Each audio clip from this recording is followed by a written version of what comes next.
کہ ڈاکٹری کیا ہے. ہاں ایک ڈاکٹر آ جائے پھر دیکھیے کیسے باتیں ہوں گی. یعنی شعبے کا آدمی آ جائے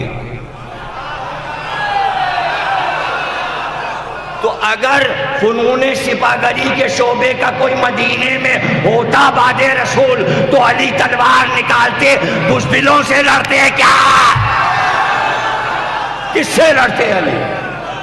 آپ سمجھ گئے نا.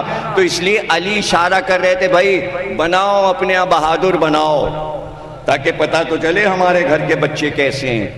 تو اس لیے علی یہ بھی چاہتے تھے کہ ایسا مشہور ہو.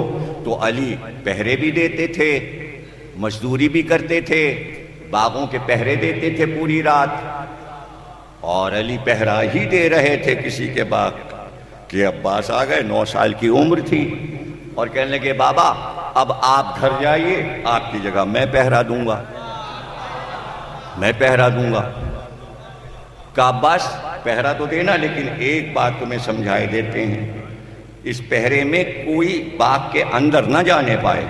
کہا بابا ایسا ہی ہوگا. اور کہا اگر کوئی زبردستی جانا چاہے باغ کے اندر تو اس سے کہنا تلوار نکالے, جنگ کرے, اگر وہ جیت جائے تم سے تو باغ میں چلا جائے, اگر تمہیں زیر کر لے. کہا بابا ایسا ہی ہوگا. عباس علی کے انداز سے 9 سال کی عمر میں پہرا دینے لگے باغ کا. کچھ دیر نہ گزری تھی کہ ایک سوار ہاتھ میں تلوار لیے اور منہ پہ نقاب ڈالے آ گیا.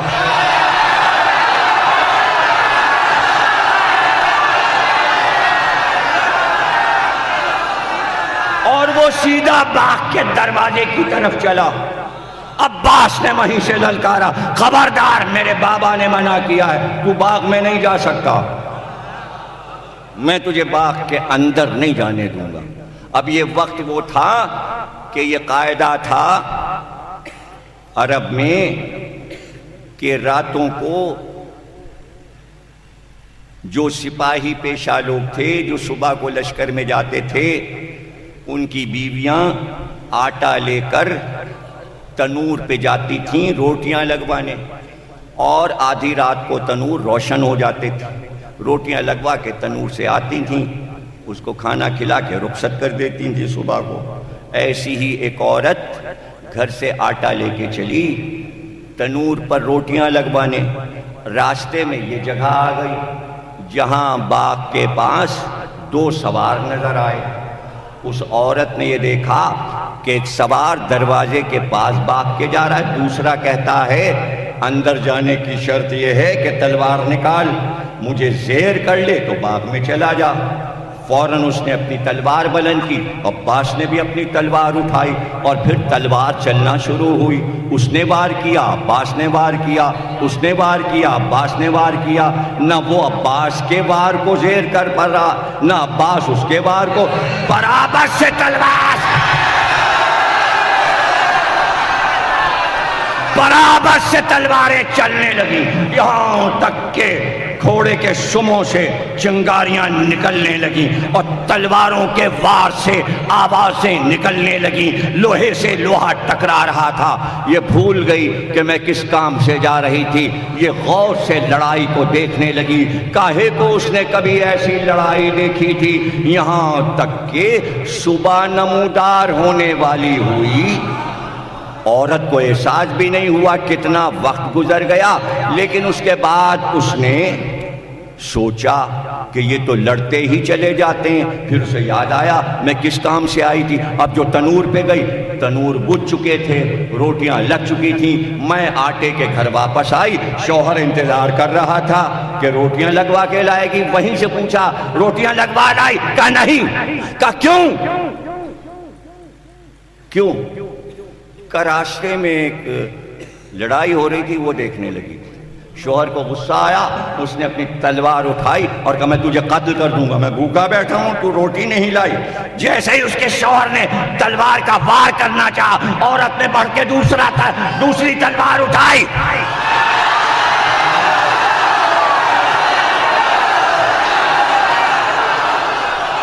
شوہر نے وار کیا, اس کی بیوی نے وار کو روکا.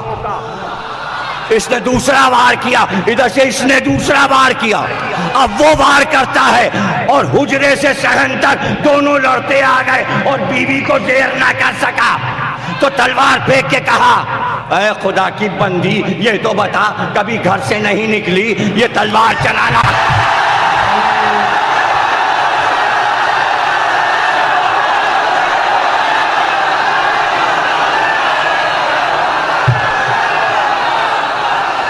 تلوار چلانا کیسے آ گئی؟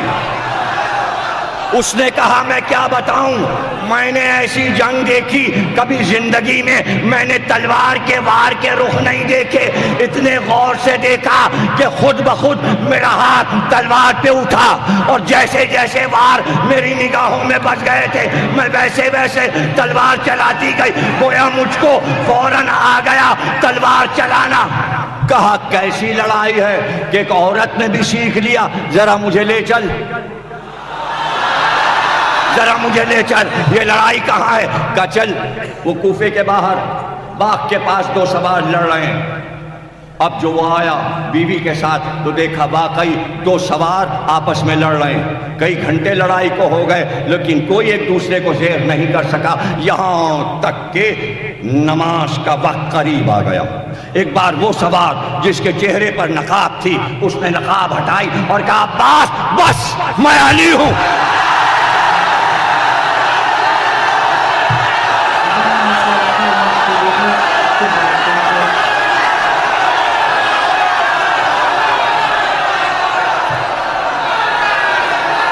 میں علی ہوں۔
پوری مملکت میں مشہور ہو گیا تھا کہ عباس اتنے بہادر ہیں کہ لاکھوں کے لشکر کے لیے اکیلے کافی ہیں، اس لیے کربلا میں اتنا بڑا لشکر بھیجا گیا تھا۔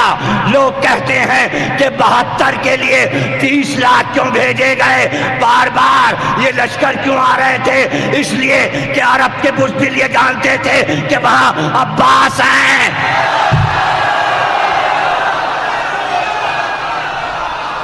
عباس ہیں، وہاں عباس ہیں، اور سب جانتے تھے کہ حسین کے پاس 4 بہادر ایسے ہیں کہ اگر 4 ایک جگہ جمع ہو گئے تو پورا عرب زیر ہو جائے گا۔ ایک محمد حنفیہ تھے، ایک مسلم ابن عقیل تھے، ایک عباس تھے، ایک جناب زینب کے شوہر عبداللہ ابن جعفر تھے۔ یہ چاروں کے چاروں صفین میں، نہروان میں اور جمل میں لڑ چکے تھے۔ پورا عرب چاروں کو لڑتے ہوئے دیکھ چکا تھا اور ان کو دیکھ کر جسم بہادروں کا تھرا جاتا تھا۔ بڑے بہادر جو میدان جیتے ہوئے تھے وہ علی کے مقابل آتے تو زیر ہو جاتے۔ ایک دن راغی نے علی سے پوچھا، بڑے سے بڑا پہلوان آپ کے مقابل آتا ہے اور وہ آپ کی تلوار سے مر جاتا ہے، اس کا راز کیا ہے؟ کہ سنے گا، سمجھ سکے گا؟ کہ سن، کوئی بھی بڑا سے بڑا پہلوان بہادر سورما جب بھی میرے مقابل آیا تو میں صرف اس پر ایک نگاہ ڈالتا تھا۔ جیسے ہی میں ایک نگاہ ڈالتا تھا اندر سے اس کا وجود چیخ کر کہتا، جا علی کے ہاتھ سے قتل ہو جا۔